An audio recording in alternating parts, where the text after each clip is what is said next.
नमस्ते मेरे प्यारे प्यारे दोस्तों और दर्शकों। तो चलिए आज के बहाने देखते हैं हम मार्गदर्शन हनुमान जी की तरफ से और हमारे प्यारे प्यारे लाडले पापा की तरफ से। तो चलिए शुरू करते हैं। तो पहले देखते हैं मार्गदर्शन पापा की तरफ से और संदेश आया हुआ है balance, seek balance in life, Ganesha teachers harmony. तो आपकी ज़िंदगी में आपको संतुलित रहने की ज़रूरत है।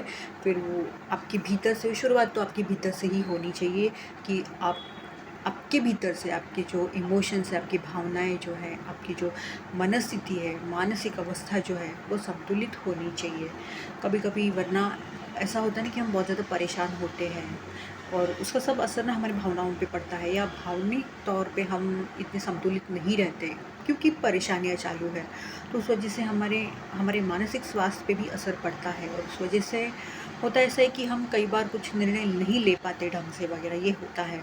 तो यही यहाँ पे पापा ने आज कहा गया है कि हमें ज़िंदगी में संतुलित रहना चाहिए।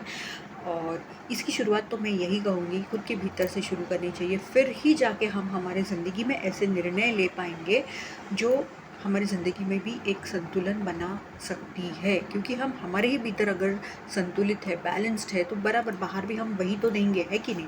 तो वही बोला गया है और यहाँ पे इसके आगे साथ साथ पापा तो है ही हमारे साथ, यही बताया गया है कि उनकी कृपा से, उनके आशीर्वाद से हमारा जीवन बहुत ही अच्छा बन सकता है। चलिए देखते हैं हनुमान जी क्या कहना चाहते हैं। फेथ इन टफ टाइम्स, काफ़ी खूबसूरत सा संदेश है।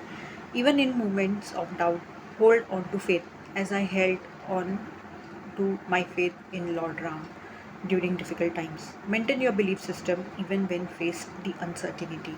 तो हो सकता है बहुत लोग अभी अपने कठिन काल से गुजर रहे हैं और वैसे भी ये जो साल है बहुत लोगों के लिए ऐसा ही गया है कि किसी को कुछ भरोसा ही नहीं था कि क्या होगा, क्या हो सकता है वगैरह वगैरह जो भी हो।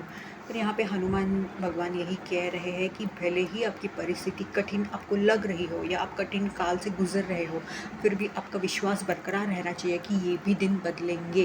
ये तो बस एक मामूली सा फेज़ है, ये बदलने वाला है, जो हमें आपको कुछ सिखा रहा है। हो सकता है ये आपका कर्म है, इसलिए आपको गुजरना पड़ रहा है। तो जब आप सीखेंगे, आप आपका कर्म पूरी तरीके से पूरा क्लियर करेंगे, तो ये जो आप काल है आपके लिए, जो एक कठिन सा काल लग रहा है, चैलेंजिंग सा फेज़ लग रहा है, वो भी चला जाएगा, यही बोला गया है।